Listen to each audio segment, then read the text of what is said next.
नमस्कार, आप देख रहे हैं जनक्स पर। आपके साथ में आंचल श्रीवास्तव। उत्तर प्रदेश की राजनीति से आज की बड़ी खबर। मायावती ने पार्टी पदाधिकारियों की अहम बैठक में केंद्र और राज्य सरकारों पर तीखा हमला बोला, साथ ही चुनावी तैयारियों को लेकर बड़ा संदेश भी दिया।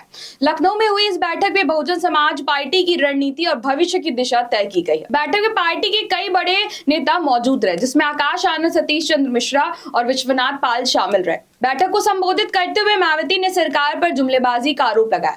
उनका कहना था कि मौजूदा सरकार सिर्फ वादे तक सीमित है, जबकि जमीनी हकीकत में आम जनता आज भी रोटी, रोजगार और महंगाई से जूझ रही है। उन्होंने साफ कहा है कि बहुजनों का हित केवल बसपा सरकार बनने पर ही सुरक्षित रह सकता है। इस दौरान मायावती ने एक महत्वपूर्ण मुद्दा उठाया, कमजोर वर्ग की महिलाओं के लिए अलग से आरक्षण। उन्होंने केंद्र सरकार से अपील करते हुए कहा कि अगर इन वर्गों की महिलाओं को अलग से आरक्षण नहीं दिया गया तो उनके समुचित विकास की उम्मीद अधूरी रह जाएगी। ये बयान आने वाले समय में राजनीतिक बहस का बड़ा मुद्दा बन सकता है। बैठक में संगठनात्मक मजबूती पर भी खास जोर दिया गया। मायावती ने राज्य और जिला स्तर के पदाधिकारियों से चुनावी तैयारियों की रिपोर्ट ली और उसमें सुधार के निर्देश दिए। उन्होंने कहा कि सरकार की उदासीनता से परेशान करोड़ों लोग बसपा से उम्मीद लगाए बैठे हैं और पार्टी को उनकी उम्मीदों पर खरा उतरना होगा। अब बात करते हैं उस बयान की जिसने अंतर्राष्ट्रीय मुद्दे को भी स्थानीय राजनीति से जोड़ दिया है। मायावती ने अमेरिका और इजराइल द्वारा ईरान के खिलाफ युद्ध का जिक्र करते हुए कहा है कि इसका असर भारत में महंगाई पर पड़ रहा है।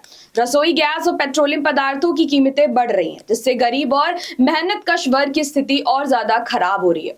उन्होंने इसे गरीबी में आटा गीला होना जैसा बताया। इसके साथ ही उन्होंने सरकार को चिताया है कि हालात को संभालने के लिए ठोस कदम उठाने होंगे ताकि देश को दोबारा नोटबंदी और कोरोना महामारी जैसे संकट का सामना ना करना पड़े। उन्होंने विपक्ष को भी साथ लेकर दीर्घकालीन नीति बनाने की जरूरत पर जोर दिया। बैठक में आगामी डॉक्टर भीमराव अंबेडकर जयंती को लेकर भी खास तैयारियों की बात कही गई है। मायावती ने 14 अप्रैल को लखनऊ में भव्य कार्यक्रम आयोजित करने की घोषणा की है और पार्टी कार्यकर्ताओं से परिवार सहित शामिल होने की अपील भी की है। ये कार्यक्रम अंबेडकर स्मारक में आयोजित होगा। चुनावी रणनीति पर बात करते हैं। मायावती ने स्पष्ट निर्देश दिया है कि पार्टी में आपराधिक छवि वाले लोगों को किसी भी हालत में जगह नहीं दी जाएगी। उन्होंने कहा है कि बसपा की पहचान सर्वजन हिताय सर्वजन सुखाय की है, इसीलिए उम्मीदवारों का चयन करते समय सभी वर्गों को उचित प्रतिनिधित्व मिलना चाहिए। तो कुल मिलाकर इस बैठक के जरिए मायावती ने एक तरफ सरकार पर हमला बोला है तो दूसरी तरफ पार्टी को चुनावी मोड में लाने का स्पष्ट संदेश दिया।